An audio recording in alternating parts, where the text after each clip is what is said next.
In this next lecture, we're going to be building the supply curve. And it's always a little bit more difficult for students to understand the supply curve because we always are buying things, right? We're always buying things, but we're rarely producing things. And so when we think about the supply curve, it's important to think about yourself as a producer. And specifically, remember, we want to think of ourselves as a business, okay? A business that is going to be selling a product within a product market, okay? This is what we're going to focus on. Some of my examples are going to kind of lead into a resource market because it's a little bit easier for us to understand. But in general, you should be thinking about this in terms of the product market. Eventually, in our optional lecture, optional module, you're going to look at the resource market if you choose to do so. But in this, we're going to be thinking about ourselves as a business selling a product to the product market. All right, so supply, just like demand, can be presented as a schedule or a curve. So we're going to look at it in chart form and look at different prices and what people are willing to supply at different prices, and then also graph that and look at it in terms of a curve. Just like demand, we're going to think about this in terms of willingness and ability. Just like buyers, some buyers are willing and some aren't, and some buyers are able and some aren't. It's going to be the exact same situation. Some producers are going to be willing to supply the product. Some producers are going to be able to supply the product at a given price, and that's what we're going to be concerned about, the willingness and ability to produce a product at a given price. And we're going to look at supply in a couple different ways. What is your willingness to supply each unit? So what is your willingness to supply your first unit of this good? And then second, what is your willingness to supply at each price level? Then finally, how about at the society market level?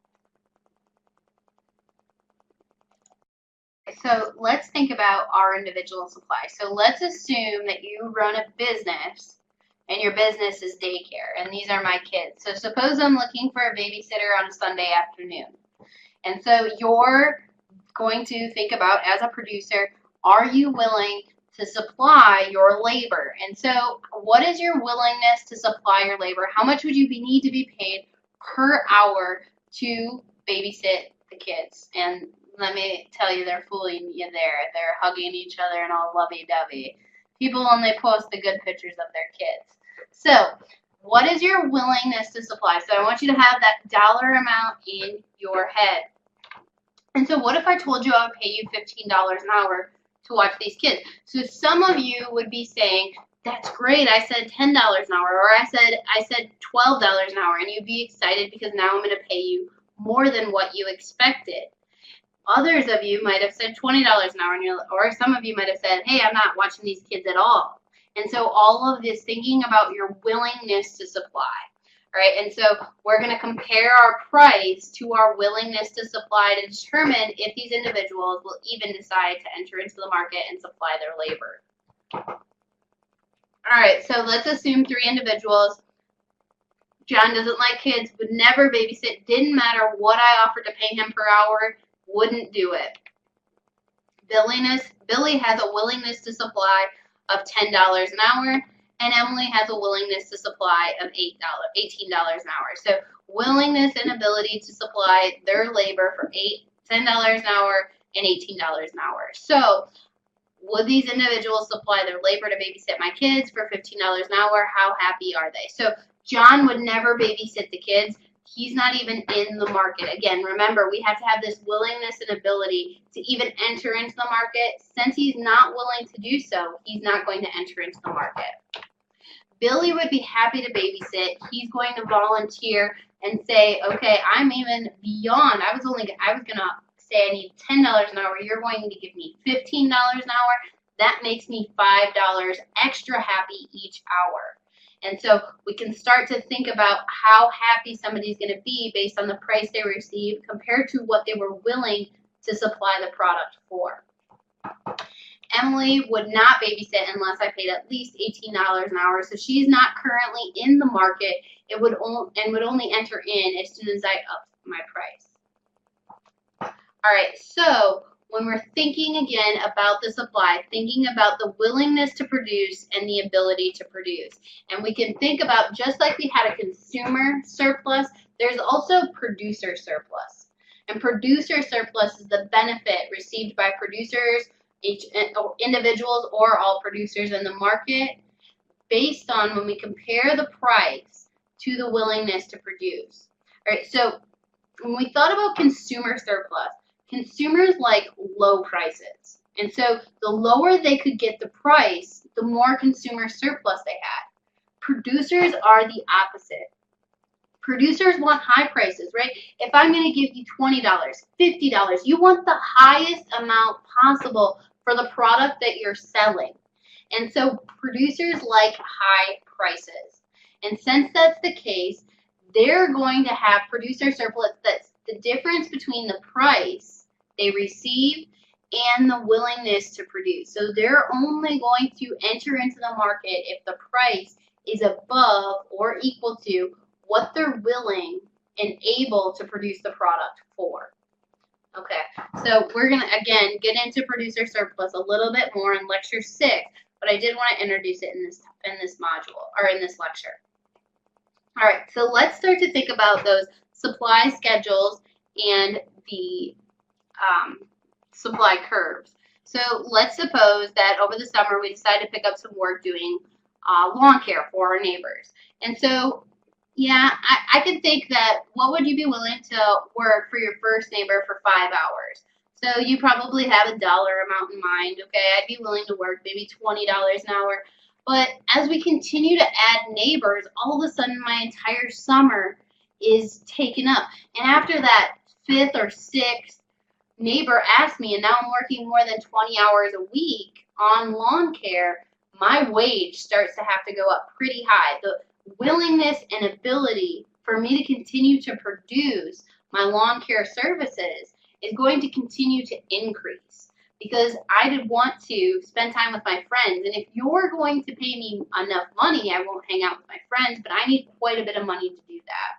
All right, so let's look at that actual supply curve. So as you increase the number of hours you work, the cost of producing will begin to increase. So we start to increase the number that we're producing, and that means our cost will also increase. So you might be willing for the first neighbor to work for about $15 an hour, but after you start working more than 20 hours a week, you might say, I need to have at least $20 an hour because I'm losing time with my friends, I'm losing time with my family, I'm losing time relaxing.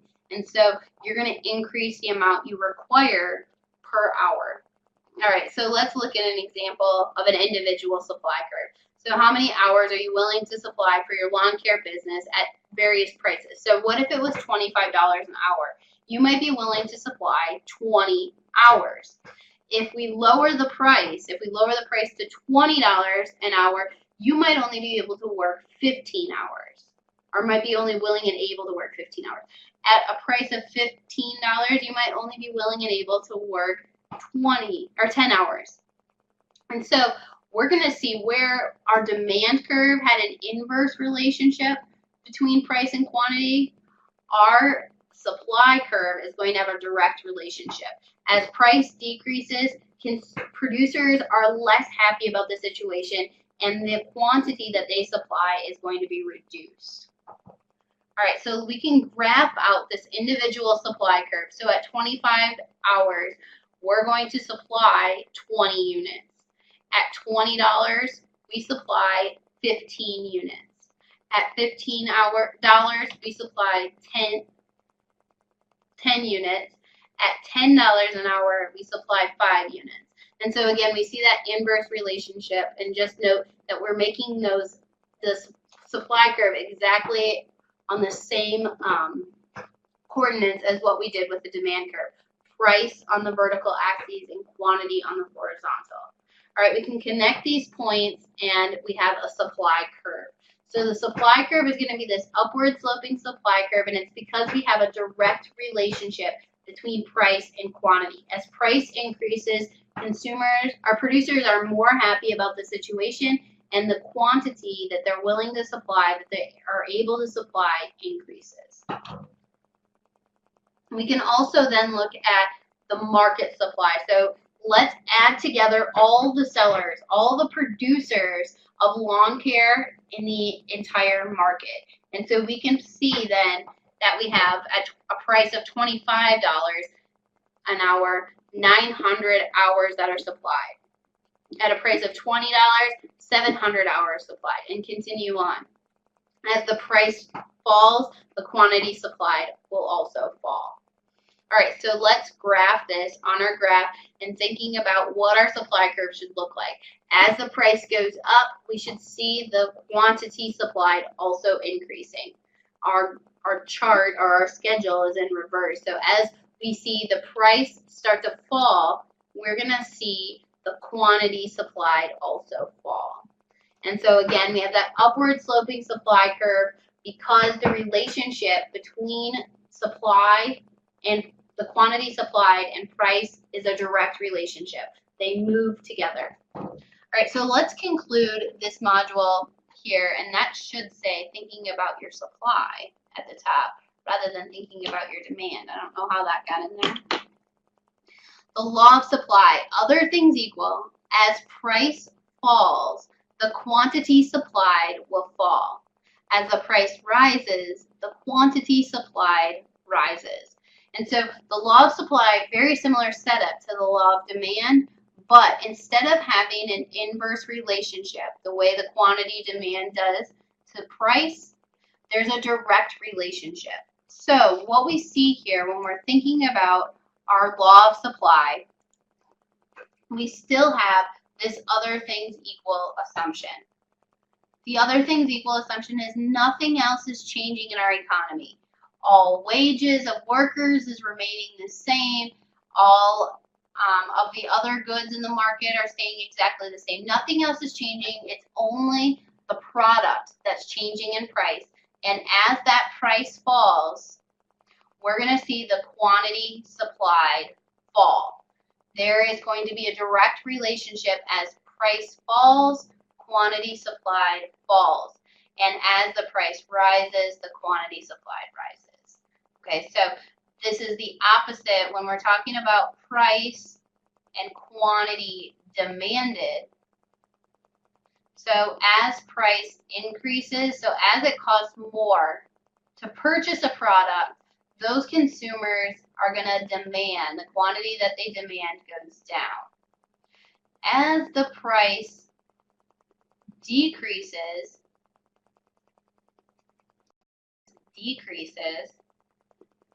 we're going to see the quantity demanded increase. And so we say that price and quantity demanded have an inverse relationship. However, as price increases, quantity supplied will increase. And as price falls, quantity supplied will also fall. And this is going to lead us to have quantity supplied and price have a direct relationship. So price and quantity supplied have a direct, whereas price and quantity demanded have the inverse relationship. All right, so make sure you go through the more practice folder, go through those extra supply curves.